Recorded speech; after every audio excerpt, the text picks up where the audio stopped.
안녕하십니까, 유도입니다. 반갑습니다. 지난주에 이어서 오늘은 두 번째 시간으로 이승만 대통령에 대한 왜곡과 그 사실에 대해서 제가 오늘 말씀드리고자 하고요. 오늘은 사실은 이게 많은 사람들이 29쪽 보여주세요. 많은 사람들이 잘못 알고 있고 또 이승만을 공격하는 그 좌파들이 굉장히 이거에 대해서 왜곡돼서 얘기를 하고 있고, 실질적으로 우리가 네이버가 됐든 어디 조회를 해보면 굉장히 이거에 대해서 정말 사실과 다른 많은 내용들이 여기에 되어 있습니다. 그런데 실질적으로 그 진실을 알고 보면 너무나 이것이 얼마나 잘못되어 있는지를 우리가 알 수 있고, 저도 이거를 공부를 하면서 정말 이렇게까지 많이 왜곡이 됐는지, 그리고 그 시대, 그 당시에 1950년대에 이러한 일들이 있었다는 것이 정말 놀라웠고, 또 오늘 제가 말씀드리고자 하는 것은 아마 들으시면 이제 깜짝 놀랄 일들이 있을 거예요. 무슨 얘기냐면, 미국이란 나라가 정말 우리 우방이잖아요. 지금도 미국 때문에 우리가 어마어마한 발전을 했고, 그 한미동맹을 통해서 오늘날까지 우리나라가 있어 왔는데, 사실 1950년대에는 미국이란 나라는 사실 한국에 대해서는 그다지 큰 의미를 부여하지 않았어요. 우리가 해방을 당한 거잖아요. 미국이 일본에 원자폭탄을 두 방을 떨어뜨리면서 해방을 우리가 쟁취한 게 아니고 사실은 당한 거예요. 대한민국 건국은 쟁취를 한 거지만, 그래서 그 당시에는 미국 입장에서는 일본을 동아시아의 어떠한 공산 세력을 막는 전초기지로 생각을 했지, 한국은 그렇게 생각을 하지 않았었어요. 그래서 오늘 말씀을 드릴 것은 이승만 대통령과 미국이 50년대에 엄청난 싸움을 했습니다. 정말 그 두뇌 싸움이기도 하고 실질적인 무력 행사 싸움이기도 하고, 그러한 일들을 통해서 부산 정치파동이나 4.4 5.2 개헌이나 3.15 부정선거나 이런 일들이 발생을 한 겁니다. 그래서 제가 사실 이런 것들 내용들이 굉장히 역사적 사료가 많기 때문에 이거를 세세하게 말씀드리려면 사실 2-3시간 갖고도 부족하더라고요, 내용이. 그런데 제가 이것을 세세하기보다는 그래도 이거 함축적으로 과연 이게 부산 정치파동이 뭐고 4.4 5.2 개헌이라는 게 무엇이고 3.15 부정선거가 무엇이고 왜 이승만과 미국이 싸웠는지 그 부분을 보시면은 아마 이래서 이랬다는 것을 이해만 하셔도 바깥에 나갈 때 사람들이 얘기를 했을 때 이거에 대해서 굉장히 내가 정확한 정말 사실을 말할 수 있다고 저는 생각을 합니다. 그래서 간단하게 설명을 드리면, 부산 정치파동, 이걸 알고서 시작하시면 훨씬 나을 거예요. 부산 정치파동은 뭐냐면은 이게 이승만 대통령이 직선제 개헌을 위해서 한 거고요. 부산 정치파동은.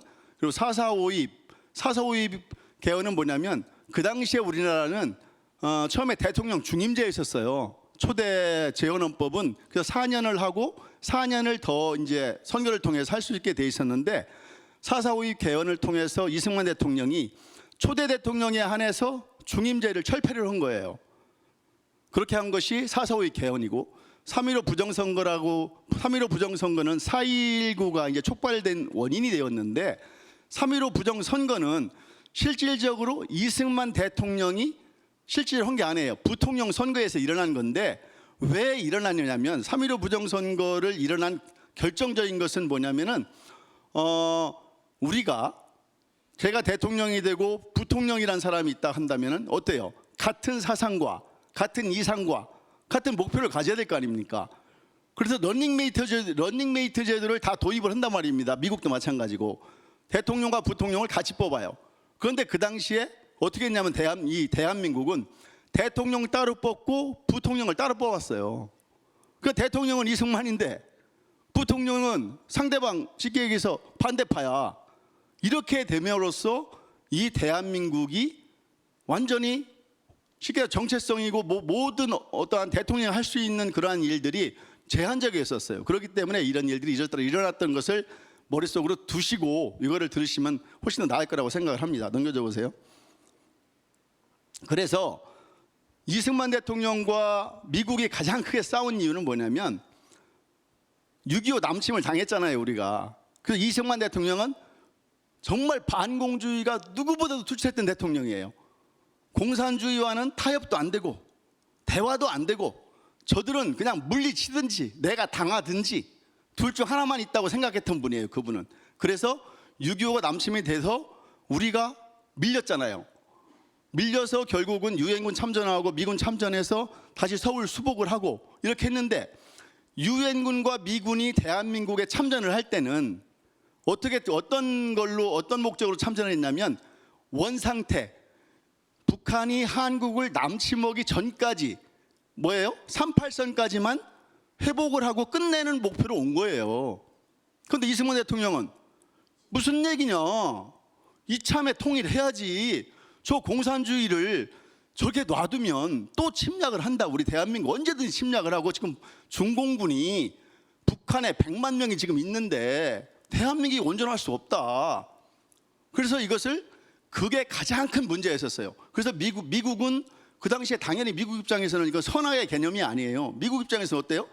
알지도 못하는 이 땅덩어리 얼마나 됩니까? 그 작은 나라를 위해서 그 엘리트 출신 육사 생도들이 그 당시에 3분의 1이 죽었어요. 참전한 그 육사 생도들이. 그리고 그 사람들은 또 대학에, 아주 유명 대학에 다녔던 자제분들이 대한민국에 다 전부 다 참전을 해서 엄청난 인원이 죽었어요. 한 200만 명 가까이가 참전을 했지만 3만 명 이상이 죽었단 말입니다. 그러니까 미국 국민들은 어때요? 여러분들 생각해 보세요. 내 자식이 생때 같은데 정말 똑똑하고 잘나고 정말 앞으로 미래가 유망한 내 자식이 알지도 못하는 나라에 가서 전쟁을 통해서 죽는다? 어떨 것 같아요? 당연히 데모하고, 야, 왜 빨리 전쟁 끝내라, 휴전해라, 이렇게 했을 거 아닙니까? 그렇기 때문에 가장 큰 것은 이승만 대통령은 이참에 완전 통일해서 수복을 해야 된다는, 끝까지 북한까지 해야 되는 것이고, 미국은 무슨 얘기냐, 우리는 여기까지만 하고 했는데 끝내자, 이래서 가장 크게 부딪힌 것이 그 갈등의 불씨가 시작된 겁니다. 넘겨줘 보세요. 그래서 미국은 이제 그렇게 해서 끝내기로 했는데 그 이승만 대통령이 계속 고집을 한 것이고, 또 넘겨줘 보세요. 그래서 그 당시에 이거 하나만, 메가더 장군이 그 당시에 이승만 대통령하고 굉장히 친분도 있었지만, 메가더 장군은 이참에 전부 다 그 공산주의자들을 다 쳐 올려서 통일하려고 마음 먹었어요. 그렇게 해서 보냈는데, 미국의 의원회 상원의원에 보냈는데, 트루먼 대통령이 그 당시에 51년 4월 10일 날 맥와더를 모든 지휘관직에서 해임시켜 버렸어요. 그래서 더 이상 어떻게 할 수가 없었던 거예요. 그럼 넘겨줘 보세요. 그래서 1952년에 그러다 보니까 미국은 틈만 나면, 이제 에버레디 작전이라고 하는데, 틈만 나면 이제 그때부터 이제 이승만을 제거하기 위해서, 이승만을 쉽게 얘기해서 자르고 다른 자기들이 말 잘 듣는 사람들을 세우기 위해서 계속적인 공작을 하게 된 거예요. 그런데 이것을 미국이 나쁘다고 얘기할 수는 없다는 거예요. 왜냐하면 미국 입장에서는 빨리 휴전하고서 자기들 세계 전략을 짜야 되는데, 이 이승만이라는 정말 그 작은 그 노인네가 엄청 설득 말로 꼴통짓을 하는 거예요. 그렇기 때문에 이승만이 그러한 이제 서로가 그 부딪히면서 이제 부산 정치 파동도 일어난 것이고, 그래서 1952년 부산 이승만의 전쟁이란 그 주민식이란 그 사람이 쓴 책을 보면은 거기에 대해서 굉장히 자세히 나와 있고요. 그래서 이것은 여러분들이 지금 미국을 미워하라는 얘기가 아니에요. 이거 그 당시에는 이러이러한 상황이 있었다는 것을 말씀을 드리는 거고요. 넘겨줘 보세요. 그래서 조금 아까 말씀드렸듯이 이 재헌헌법은 그 국민들이 직선제로 대통령을 뽑는 게 아니고 간선제에 있었어요. 국회의원들이 대통령을 뽑는 그런 제도를 그 당시에 이승만 대통령은 이것은 좀 문제가 있다고 생각은 했지만, 1948년도에 지난번에도 제가 말씀드렸지만 북한은 이미 정부를 수립해서 그 공산주의자들이 계속 득세를 했기 때문에 대한민국을 빨리 하다 보니까 그런 부분들도 문제가 있을 거라고 생각은 했지만, 이것을 그냥 인정하고 넘어갔던 겁니다. 그래서 나중에 이거에 대해서 이승만 대통령도 국민들한테 이런 것을 직접 선거권을 넘겨준다고 생각을 했던 겁니다. 그래서 요 간선제 때문에 가장 큰 문제가 됐던 거예요. 그래서 그 당시에 이승만 대통령은 또 그 조선이 사택당파라고 들어보셨잖아요. 그 당파 싸움으로 나라가 거의 거덜났잖아요. 그렇기 때문에 당을 만들지 않았어요. 이승만 대통령은 처음에. 그러다 보니까 국회에서 대통령을 뽑다 보니까 자기 세력이 이제 없어져 버리는 거예요. 그런 문제가 발생을 했던 겁니다. 넘겨줘 보세요. 그래서 말씀드렸지만 미국은 휴전을 원하고 이승만은 휴전을 반대해서 그 당시에 여기에 김성수, 장면, 조병옥 씨를 미국에서 지속적으로 이제 지원을 하게 됐던 겁니다. 이면에서. 그리고 이승만은 거기다 넘겨줘 보세요. 이승만은 직선제 개헌을 시도를 했는데 51년도 11월 30일 날 이승만이 대통령 직선제 개헌안을 국회에 제출을 했어요. 어떻게 됐을까요?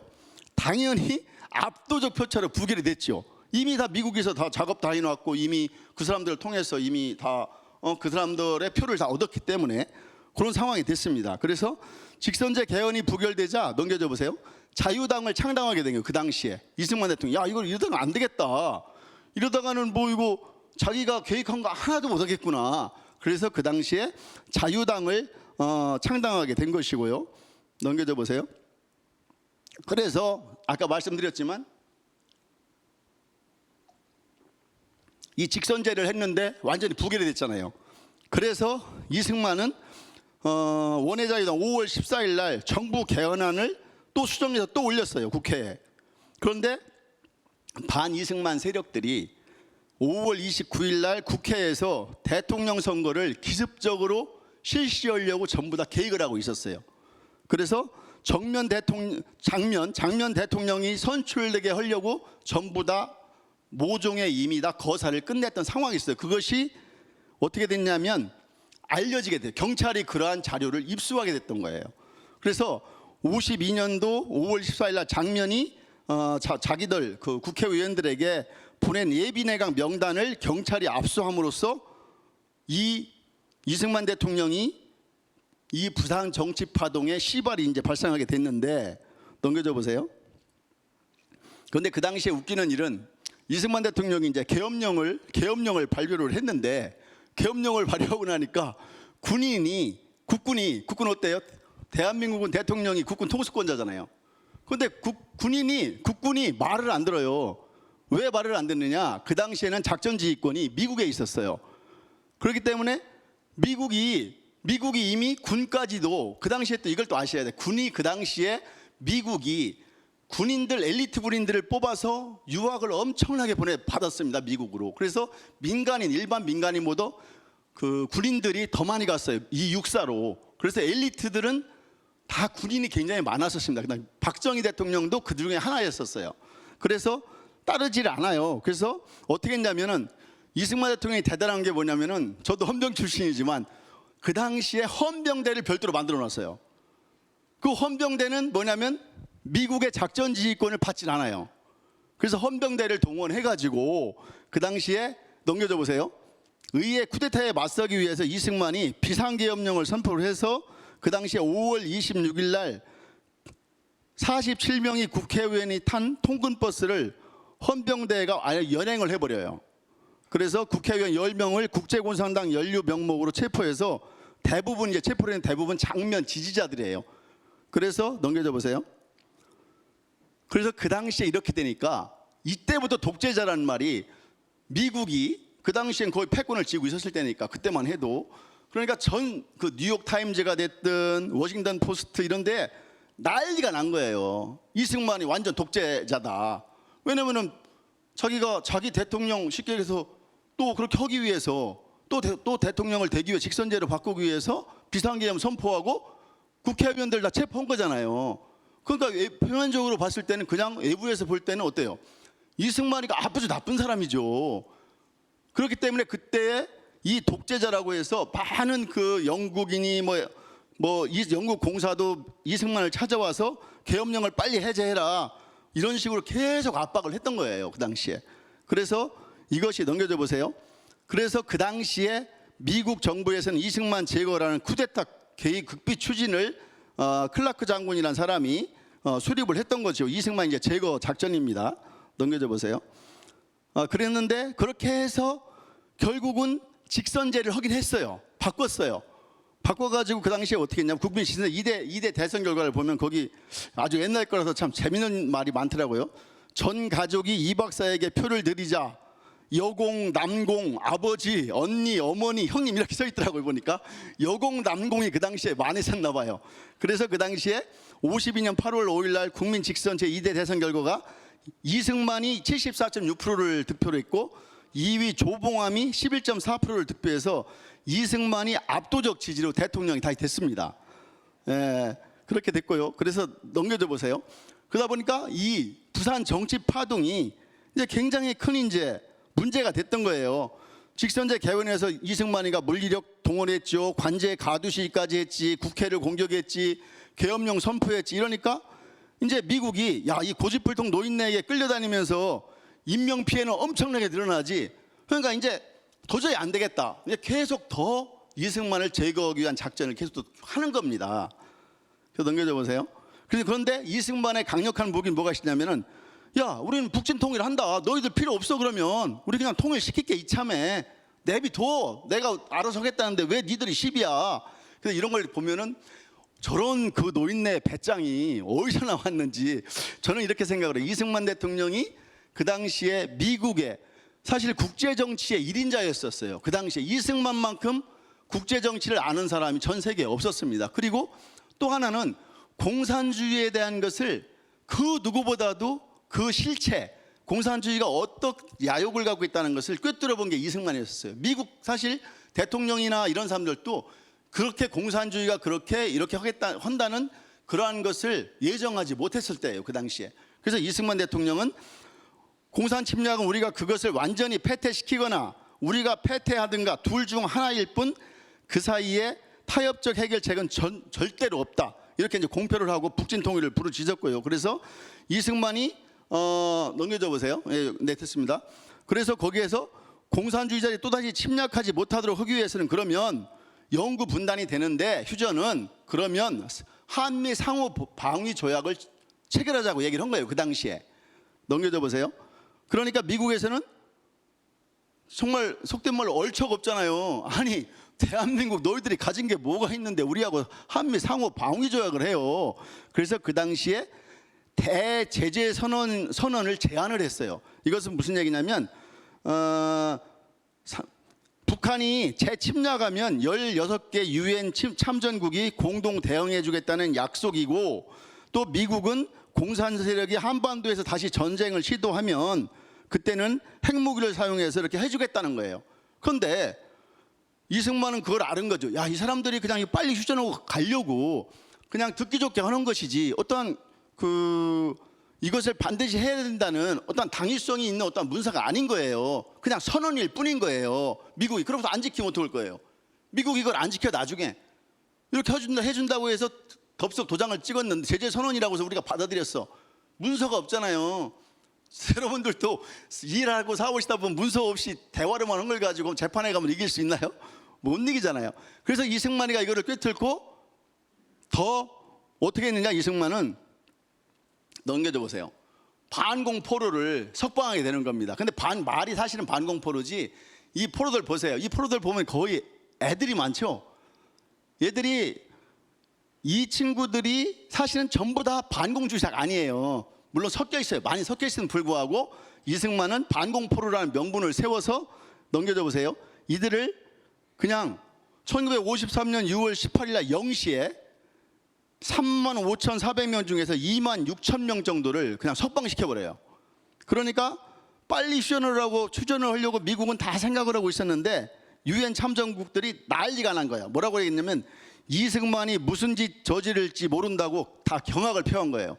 야, 이렇게 하다가 이승만 저 노인네 저거 무슨 짓을 할지 알아. 이거 큰일 났다. 이거 저 노인네 저때 죽일 수도 없고 살릴 수도 없고 저거 어떻게 해야 되지? 이런 상황에 발생을 한 겁니다. 그래서 그것으로 인해서 한미 상위 방위 조약 가조 인식을 하게 된 거예요. 그랬기 때문에 만약에 이승만이 대제재 선언을 그냥 받아들이고 그러한 압력과 압박이 오니까 그냥 적당히 받아줬다면은 한미 상위 방위 조약은 없었던 거예요. 저도 그냥 한미 상위 방위 조약이 그냥 이승만하고 미국하고 얘기 잘 돼서 사실 된 줄 알았어요. 근데 공부를 하고 보니까 그게 아닌 거예요. 정말 이승만의 그 지략과 이승만의 국제 정치를 보는 거, 그리고 미국이 한반도 이제 이 동아시아 쪽 일본이나 한국을 통해서 하고자 하는 어떠한 계획들을 다 꿰뚫어 보고 있었던 거예요. 그렇기 때문에 미국도 그거를 거부할 수가, 결국은 그 노인네가 했던 얘기를 들어줄 수밖에 없었던 상황이 발생했던 겁니다. 넘겨줘 보세요. 그래서 당시 한미 간 주요 합의를 보시면 정전 후 한미 양국은 상호 방위 조약을 체결하고 미국은 한국에 장기적인 경제 원조를 제공하고 미국은 한국군의 20개 사단과 해 공군력을 증강해 준다는 게 이제 주요 골자였었습니다. 넘겨주시고요. 그래서 그 부산 정치 파동은 결론적으로 그 당시에 대한민국이 처한 그러한 현실을 볼 때 이승만 대통령이 그냥 이렇게 해서 내가 대통령에서 물러나면 대한민국이 공산주의자들한테 넘어갈 수밖에 없다는 그러한 그 급박성에서 정말 극약 처방으로 반공포로까지 석방하면서 그 직선제 개헌을 해서 또 한미 상호 방위 조약을 체결한 그런 어떤 결정적인 계기가 된 것이 부산 정치 파동입니다. 그래서 부산 정치 파동의 폐해에 대해서 내가 좀 이따 말씀을 드릴 건데, 그래서 다시 한번 이제는 4.4 5.2에 대해서 말씀드릴게요. 4.4 5.2라고 뭐냐면 저는 이걸 보면서도 참 이게 하나님께서 정말 역사하신 게 아닌가 싶은데, 그 당시에 제적의원이 국회의원이 203명이었어요. 참석 제적한 의원이. 그런데 이 당시에 이제 이 개헌을 하기 위해서는, 이 개헌은 뭐가 들어갔냐, 아까 말씀드렸듯이 이승만 대통령의 중임제를 철폐하는 게 들어가 있었던 거예요. 그런데 정말 기가 막힌 운명처럼 203명의 3분의 2면 135.33명이잖아요. 그런데 투표를 다 해보니까 135명이 찬성을 한 거예요. 0.3명이 부족이에요. 이거 얼마나 기가 막혀요. 이거 어떻게 보면 부결된 거잖아요. 그런데 그 다음날 뭐라고 했냐면 국회의장이 내가 잘못했다. 어제 전문가들한테 물어보니까 사람은 반을 쪼갤 수 없다고 한다. 0.3명이 사람이냐. 그래서 0.3은 없애야 된다. 그래서 135명이 이게 다 통과된 거다 해서 땅땅땅 해버린 거예요. 이걸 보면서 저는 만약에 이게 135명이 아니고 134명이었으면 솔직히 꼼수를 부릴 수도 없잖아요. 어떻게 꼼수를 부려? 뻔히 135명이 돼야 되는데. 그런데 135명이 되고 135.33 중에 135명이 이게 찬성을 한 거예요. 얼마나 기가 막힌 일입니까 이게. 그래서 정치권에서는 이승만 종신 독재를 위한 반민주 우연적 폭거라고 난리가 났던 겁니다. 넘겨줘 보세요. 여기에 보시면, 근데 사실은 여기에 초대 대통령에 대해서 중임제 철폐만 들어간 게 아니고 국민 투표제를 채택을 했고요. 5,000년 만에 처음으로. 그리고 농지개혁을 헌법에 명문화했고 경제를 자유시장 경제로 바꿨어요 그 당시에.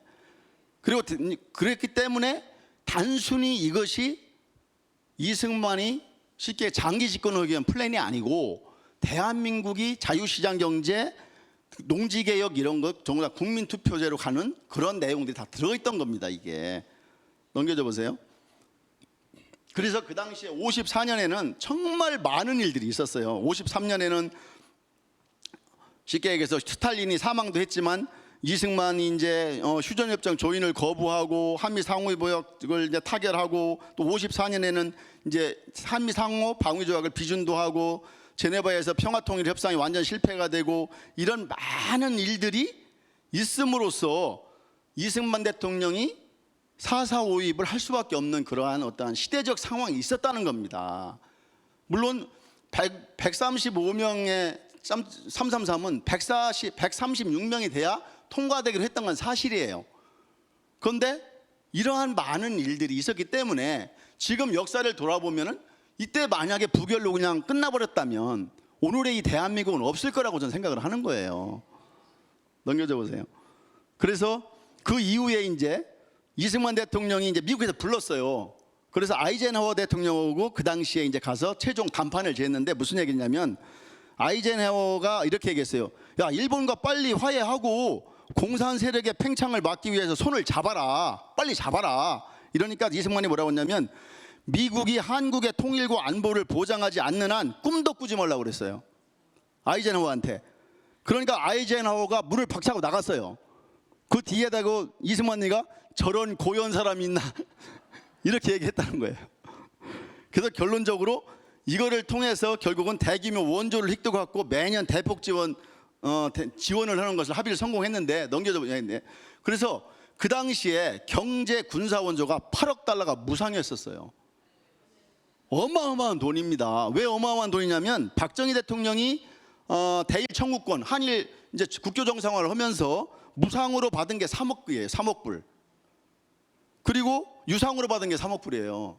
그럼 6억이잖아요. 6억 불. 그런데 이승만 대통령은 아이젠하워한테 가서 8억 불을, 그 당시에는 장관 월급을 쌀로 줄 때예요. 대한민국이. 어마어마한 돈, 이 돈을 가지고 결국은 대한민국에 이렇게 근대화를 만든 거고, 한미동맹 비준서에 그 당시에 교환해서 즉시 발효가 요때 된 거예요. 1954년에. 넘겨줘 보세요. 그래서 54년 한미 상호 방호조약 조인세에 서명한 이승만 대통령이 존 델러스 미국 국무장관 약수를 하고 있는 이제 모습이 여기 담겨 있는 거고요.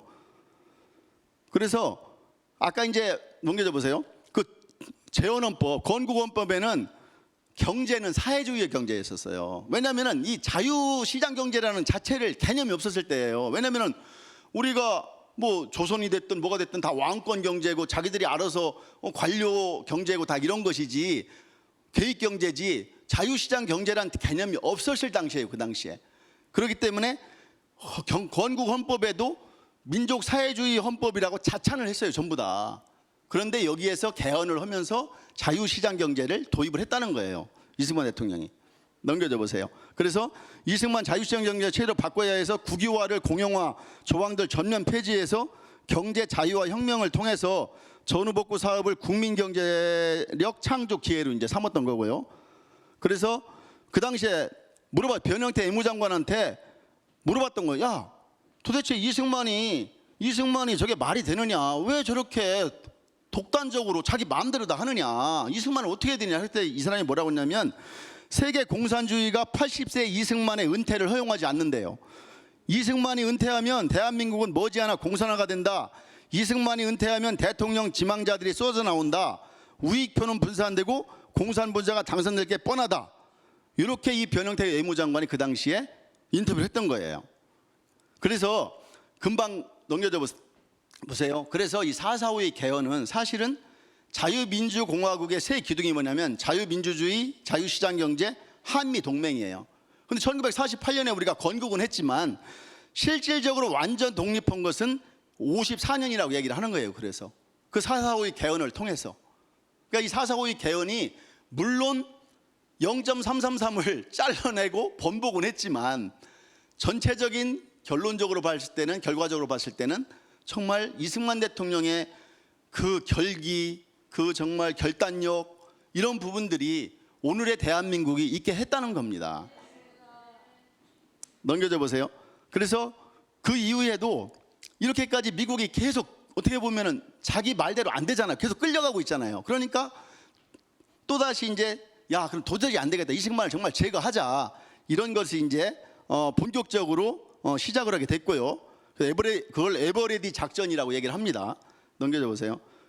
그런데 그 중에도 미 국무장관이었던 델러스는 에버레디 작전을 강력 반대한 사람 중에 한 명이었어요. 왜냐하면 한국에서 미국이 싸우고 있는 명분에 대치되는 계획과 행동은 생각할 수 없다면서 이 작전에 반대한 유일한 사람이었어요. 이분이. 넘겨줘 보세요. 그리고 56년에 제4대 대선 득표량을 보시면 이승만이 540만 표, 조봉암 씨가 216만 표를, 부통령 후보로는 장면 씨가 410만 표를 득표를 해가지고 그 당시에 이제 대통령과 아까 말씀드렸던 부통령이 이제 갈린 거예요, 사실은. 그런데 이제 조봉암이 이제 넘겨져 보세요. 조봉암 씨가 사실은 이때 이제 무슨 일이 있었냐면 이 조봉암 사건으로 미국은 완전히 이제 이승만을 제거하겠다고 결론을 내렸는데 무슨 얘기냐면 조봉암이 진보당이었어요. 진보당했는데 이 조봉암 씨가 그 간첩죄로, 반역죄로 이승만 대통령이 이 사람들을 사형을 시켜요. 59년도 7월 달에 이 사람들 간첩죄로. 그런데 이 조봉암 씨가 이명박 대통령 시절 2011년도에 무죄 판결을 받아요. 그런데 그게 무죄 판결이 뭐냐고 봤더니 절차상의 문제, 형사소송법법 절차상의 문제인 거야. 구금일수를 어겼다든가 체포를 하는데 뭐 어떻게 했다든가 이런 것 때문에 그랬는데, 이게 2020년도에 김일성이 조봉암에 1950년 대선 자금을 보냈다는 자료가 실질적으로 나온 거예요. 넘겨줘 보세요. 그리고 김일성이 조봉에 돈 보냈던 내용 공식적인 문서들이 다 이제 소련 이제 그 비밀 문서가 해제되면 나왔어요. 그러면 조봉암이가 무죄인가요? 저 어떻게 해야 돼요? 조봉암이 다시 또 재심을 해야 되는 거 아닌가요? 그렇기 때문에 이승만이 조봉암을 사형을 시켰던 것은 왜 그랬냐면, 쉽게 얘기해서 일벌백계를 한 거예요. 또다시 이런 어떠한 그 공산주의를 꿈꾸고 저런 사람, 이제 쉽게 해서 그런 사람들이 나타나는 것을 쉽게 경계를 준 거죠. 너희들 또 공산주의를 또 앞세워서 이런 거 할 때는 내가 그냥 안 놔둔다, 이런 결기를 보여줬다고 저는 생각을 하는 거예요. 예, 넘겨줘 보세요. 그래서 그 이후 아까 말씀드렸듯이 이승만, 조봉암이를 미국에서는 풀어줘라 제발 사형시키지 말라고 했음에도 불구하고 사형을 함으로써 이제 도저히 미국은 이승만을 그냥 놔둘 수 없는 지경에 이르게 됐던 겁니다. 그래서 넘겨줘 보세요.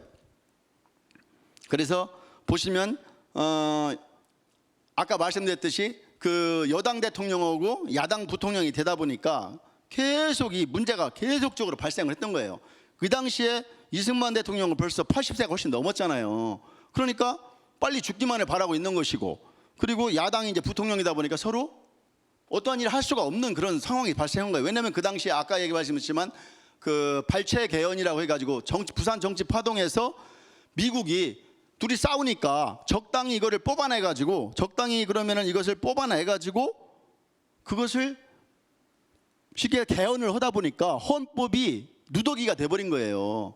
그러면서 이런 이제 문제가 발생을 했던 겁니다.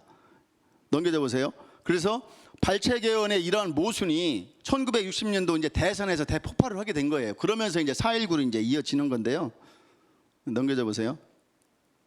그 당시에 이제 미국은 아예 CIA 한국 지부장 장을 통해서 장면에게 힘을 완전히 실어주게 됐고, 장면 씨는 그 당시에 그 카톨릭 신자이고 카톨릭계에서 엄청난 지원을 이제 하고 있었던 그런 사람입니다. 그래서 요 실바라는 사람은 장면하고 계속적으로 이제 깊은 관계를 맺으면서 이승만을 이제 제거하기 위해서 작업을 했고요. 그리고 넘겨져 보세요. 그 당시에는 군인들도 아까 말씀드렸듯이 군인들도 미국에 유학을 많이 갔다 온 사람들이기 때문에 그 미국에 대한 것이 좀 뭐랄까 친미적인 요소가 좀 있었어요. 그러다 보니까 이러한 그 이승만 제거 작전에 많이 이제 뭐라고 할까 동조를 하는 그런 이제 상황이 발생했던 겁니다. 예, 넘겨져 보세요. 그런데 여기서 이제 가장 이제 문제가 생긴 4.19가 이제 생긴 이유가 뭐냐면, 여기에서 아까 말씀드렸듯이 국군은 말을 듣지 않아요. 그런데 경찰은 그 당시에 말을 들었단 말이에요. 그래서 국군 통수권의 말을 들었어요. 그래서 여기서 이제 계엄령을 선포하고 뭐 4.19 의거라고 이제 얘기를 하지만 난리가 나니까 경찰이 발포를 해서 183명이 사망을 하게 됐어요. 그 당시에. 그러니까 이것이 전국적인 이제 기폭제가 돼가지고 시위가 격화돼가지고 동시다발적으로 문제가 생겨서 이제 계엄령을 선포를 했어요. 넘겨져 보세요. 그러다 보니까 여기 보시면 알겠지만 계엄군이 계엄군이에요. 계엄군 탱크를 시민들이 올라가서 환호하고 있어요. 그게 무슨 얘기냐면 아까 말씀드렸듯이 군인들이 국가 통수권자의 말을 듣지 않는 거예요. 그렇기 때문에 이 당시에는 이승만 대통령이 쉽게 해서 계엄령을 선포해서 이거를 진압을 하려고 보니까 국군이 말을 듣지 않고 오히려 중립을 지키고 있었던 그런 상황에 있었어요. 넘겨져 보세요. 그래서 그 이승만이, 우리는 사실은 그냥 이승만 대통령이 그냥 자기가 하야를 한 줄 알고 있다면, 저도 그냥 스스로 하야하신 줄 저도 알았어요. 근데 그게 아니고 이렇게 수많은 그 미승만을 제거하기 위한 작전이 이제 있었고, 실질적으로 메카나기 그 당시 주한대사가 이승만에게 경고를 한 거예요. 야, 이렇게 학생 시민이 시위가 이렇게 많이 뭐 일어나고 그러면 이게 민중 분노인데 이걸 어떻게 해야 되냐? 그러면은 이제는 좀 물러나야 되는 거 아니냐, 이런 식으로 미국의 어떠한 것을 전달을 했습니다. 그리고 실바라는 사람이 아까 CIA 지부장은 이승만이 하야하지 않으면 모두 죽게 된다고 아예 그 당시에 김정열 국방부 장관에게 4월 25일 날 최후 통첩을 한 거예요. 당신들 하야 안 하면 다 죽여버리겠다. 이렇게까지 쉽게 해서 전달을 하게 됐던 겁니다. 그리고 그 다음에 다시 메카나기 대사가 4월 26일 날 오전에 이제 경무대를 방문해서 국민은 오랫동안 무거운 짐을 져온 각하께서 이제는 젊은 사람들에게 정부 물려주고 시기를 바란다고 노골적으로 이제 하야를 이제 권유를 했습니다. 그래서 이승만 대통령이 하야 성명 발표를 합니다. 국민이 원하면 대통령직을 사임할 것이고 3.15 부정선거가 있었다고 하니까 선거 다시 하도록 하겠고 이기붕 의장의 모든 공직을 사퇴시켰고 국민이 원하면 내각 책임제의 개헌을 하겠다고 이렇게 발표했는데 국민 투표해보지도 못하고 그냥 국회에서 통과시켜서 이승만 대통령은 하야하게 됐던 겁니다. 넘겨줘 보세요. 그래서 이게 하야 성명, 이건 그 당시에 육성이 다 남아 있어요. 이승만 대통령이 직접 국민들한테 하야 성명을 발표하는 것은 다 이제 녹취가 돼 있더라고요. 그래서 그거를 들어보시면 다 이제 알 수 있을 것이고요. 그래서 좀 아까 얘기했듯이 4.19가 남긴 심각한 후유증이 뭐가 있냐면 그 자유당, 이제 쉽게 자유당인 이승만 정권이 실각을 하고 장면, 어떻게 보면 지금 이제 좌파 저쪽 당이죠, 민주당 쪽 그쪽 사람들인데 장면이 이것을 집권을 잡은 다음에 이 경찰들, 그 당시에 4.19 시위할 때 경찰들이 이제 뭐 죽였다고 했잖아요. 이 사람들을 전부 다 죽여버리고 다 숙청을 시켜버렸어요. 그리고 그거를 경찰들을 쑥대밭을 만들어 놨어요, 이 사람들이. 그러다 보니까 무슨 일이 있었냐면, 넘겨줘 보세요. 5.18 당시에, 5.18 아시잖아요. 경찰 해산 지시를 내린 게 전남 도경국장이에요. 경찰이 시위가 일어나면은 어떻게 돼요? 쉽게 시민들을 안정시키고 이 시위를 빨리 진압을 해야 될 거잖아요. 그런데 5.18 당시 경찰, 군과 시민 무장 충돌하자 5월 21일 15시경 안병하 전남 도경국장이 경찰 해산하라고 지시를 내린 거예요. 그래서 안병하 국장 지시받은 경찰은 시위 진압 임무 포기하고 작업복하고 장비 벗어던지고 사복 입고 운동화복으로 갈아입고 해산했어요. 도주해버렸어요, 경찰이. 그래서 시위 진압 장비 갖추지 못한 계엄군과 시민이 무장하고 맞서는 극한 상황에서 경찰은 공권력 임무 포기하고 도주한 거예요. 그래서 군 경찰은 5.18 같은 상황이 다시 반복되어도 절대 시민 상대로 진압하지 않을 거라는 거예요. 그래서 지금도 다시 어떠한 소요 사태나 대한민국에 어떠한 뭐가 발생하면 경찰은 중립을 지킬 거란 얘기예요. 그래서 군인들도 사실은 엄청나게 이제 숙청을 했잖아요. 문재인 정부 시절에 많이 군인들을 뭐 바꿔놨잖아요. 군인들도 그 당시에 이제 어떠한 발생을 하면은 국군 통수권자의 말을 안 들을 정도로 그렇게 해놨다는 얘기가 있어요.